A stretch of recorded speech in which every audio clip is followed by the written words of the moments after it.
These are the plaintiffs, Deborah and Russell Robinson. They say the defendant installed a brick patio for them, did a very bad job, and now they have to pay someone else for a total redo of the job.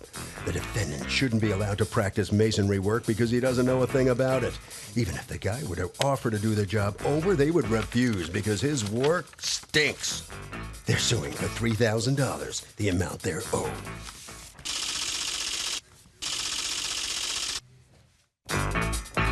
This is the defendant, Luis. He says he's been in business for 13 years, knows exactly what he's doing, and takes great pride in his workmanship. He offered to replace some of the pavers in dispute, but the plaintiffs are stubborn, and he thinks they just want their money back so they get a free job and have no intention of redoing his good work. He's accused of laying a brick. Deborah and Russell Robinson? Yes. You are suing Lewis and his company. You've asked us not to mention your last name or the company name, and we'll respect that, for $3,000. The cost that you say it's going to be to remove and replace a patio that he installed for you. What seems to be the problem? Okay, he took up the cement and he installed patio bricks. Okay, and that was how long ago? That was in '08. Okay, and are they bricks or pavers? Pavers. Pavers. Pavers, Okay, yes. so they're made out of what? Concrete. Concrete, okay. Yes. Okay. And what color are they? They're red and gray. Okay. And he did a good job. They look good. And he told me I had to wait 4 seasons, wait till the next year before he could seal them. How come? Well, because concrete releases some efflorescence. Say it again. Efflorescence? Efflorescence. Okay, what is efflorescence? Efflorescence is based off a salt sediment that comes out of any type of materials made of concrete and masonry. But, so you can't seal concrete for a year? Well, this particular company... This concrete you can't seal for a whole They year? don't recommend to seal it for a year. For a year? Yes. All right, so you wait a year, and then he comes back, and is this a separate contract to have it sealed? Okay. Yes. All right, so go ahead. he came back, and then he power washed it, and he sealed it. Okay. Okay, that was like in August or September. I think it was August. And then as soon as it got cold, like October, November, it all turned white. White? White. Okay. And I have pictures. Yeah, let me see. You have pictures of it looking white, or you have pictures of it before looking white? No, I took the pictures after this looking all white. happened. Yes. Yeah. Every picture in here, is it looking white? Yes, now that's the top step. Right. That's the one. He did come back. He cleaned it with a chemical. To take off the sealant? To take off the sealant. Okay, so let me separate that picture. Right. Okay. That's the only one. He only cleaned the top step. The other steps he didn't clean, and the patio itself he didn't clean. Okay. And he told me he would have to come back and do the rest. When? Whenever he could, as soon as he could. And that was as of And when? that was in May of 10.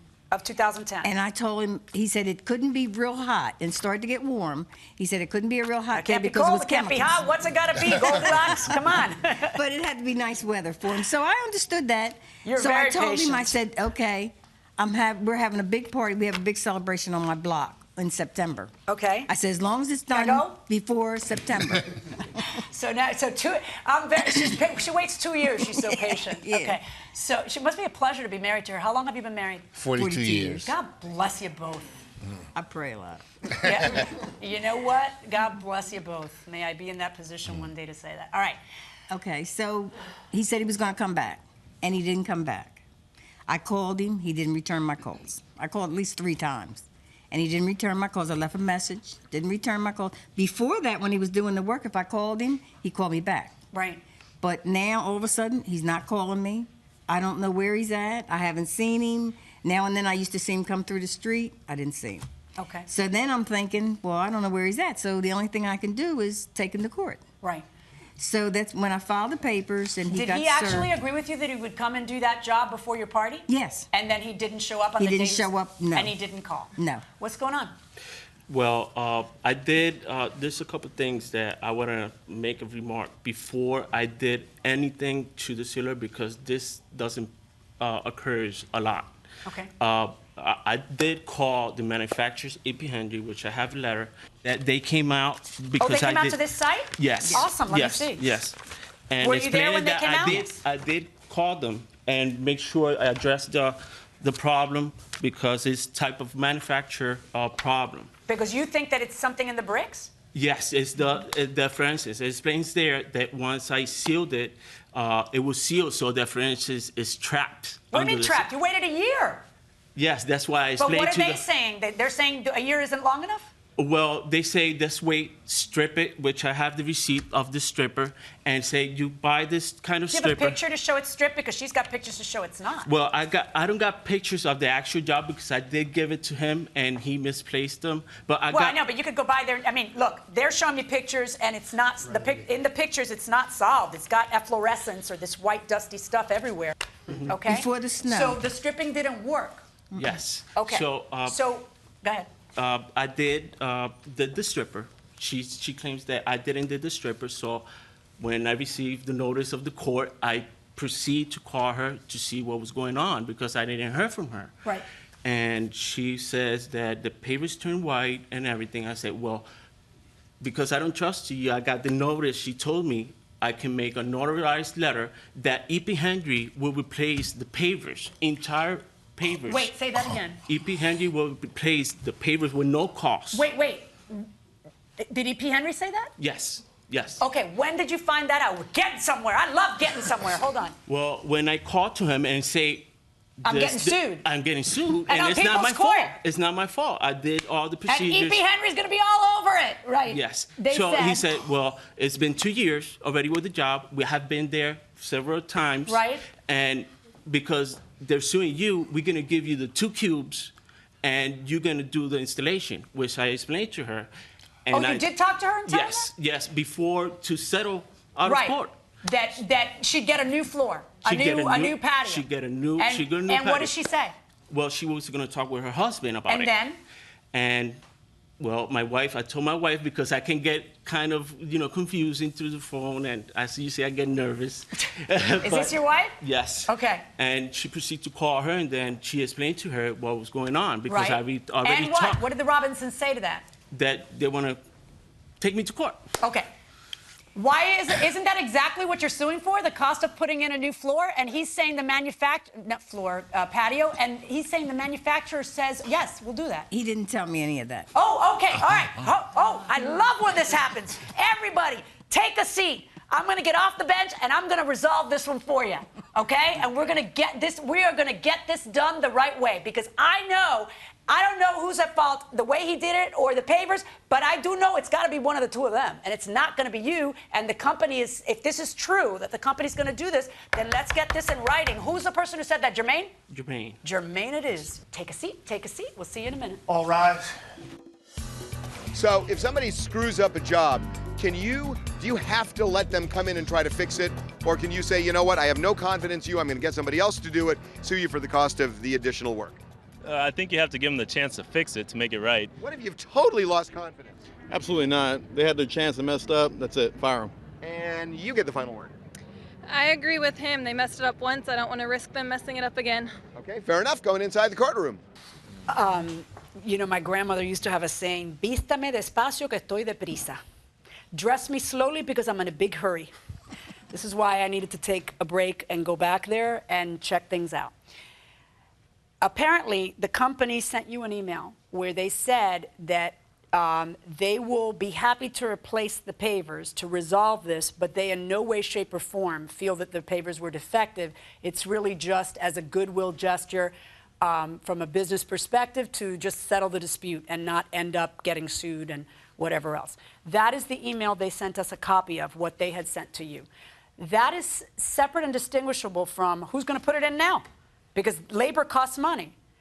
My understanding from my court personnel is that while I was back there and taking this recess in order to get the official word from the paver company, you at first said, I'll do it. Then you said, well, I'm not sure I want to do it. And in any event, you don't want him to do it because you're done. You feel that it was improperly sealed. Apparently, the paving company is still maintaining it was improperly sealed, but that they'll do it as a goodwill gesture. All right. You have sued for $3,000. Where do you get that figure from? I know it's the most you can sue for, but where do you get the figure from? Okay, because it cost me, what, $2,200? Don't you have an estimate from what it's going to cost? No. Your Honor. Why would you come to court without an estimate of what it'll cost to replace? Because we didn't know who to get to redo it. Well, just I mean, typically somebody in your position comes to court with a couple of estimates so that we have a ballpark figure to prove your damages. How do I figure out now, with you not having a single estimate, what the cost is of labor versus pavers? Because that's the I'm figure. just going by what we paid, and 3 Now, years the later, estimate it's from gonna you even does not really be separate more. labor from pavers, does it? No. Okay. What do you think labor is going to cost? Probably, out of my guess, like $300, to be honest. Yeah, I doubt that. Okay. So what we're left with, I don't believe that. So what we're left with is me taking an educated guess based on the fact that it is true that you do not have to rip out concrete, but you do have to pick up and remove all those pavers. Right. So this is the part of court where we do a little rough justice because you've come unprepared, okay? Because what should really happen is you should be here with an estimate from someone to take out those pavers and put in pavers, and that estimate should have labor and pavers separate. That would be my optimum wish, but that didn't happen. Okay, so here's what we're going to do. I am going to estimate that it's going to cost you, by the way, how long did it take him to do that job? Roughly, 2 days. 2 days? Okay. Yes. I'm going to assume that under no circumstances would you get somebody out there to do a 2-day job of this magnitude for less than $800. I'm also going to award you the $255 of the sealant because that was a complete fiasco out of your pocket that did nothing for you, and you're out that. For a total judgment in favor of the plaintiff in this case of $1,025. Lewis, if you still feel that you did nothing wrong, your remedy is to sue the paving company and to tell them this was a defect in your product. I'm out now in court based on Judge Young's judgment, $1,025. When I did nothing wrong, you need to pay me. But that's going to be between you and them because you're the one who subcontracts with them. Verdict for the plaintiff, $1,025. Thank you, Your Honor. All right, so let's see what the defendant has to say. You come on in here and stand over here. What's your reaction to this outcome here and this decision? I would say I have to call back for the technical guy to see what went wrong with that sealer, which the labor part, it was done correctly. It was just the sealer. It came back. And some paper trail all the time. Thanks. Okay, so you satisfied how this verdict comes out in your favor? What you got out of it? Satisfied. I'm not satisfied. All right, speak to me. Because if they give us new pavers, we still have to pay somebody to redo the work. Now, E.P. Henry said, the guy that he spoke to said, it wasn't their paver's fault, it was the sealer. So if he messed up the job, he should do it. But you win some, you lose some. You got something out of it. We got something. Yeah. Yeah. Well, she's satisfied. Well, no, not really. Oh, I I thought you mean, said you were. I'm okay okay? with it, but Okay. now we just got to find somebody to do it. All right. Harvey? You know, it's a real good idea when somebody does a job at your home to take pictures of the job as the job is being done, because then you have the progression of pictures to show how the job is happening in case something does go wrong. And that will do it for this case. Litigants for the next case on the way into the courtroom right now.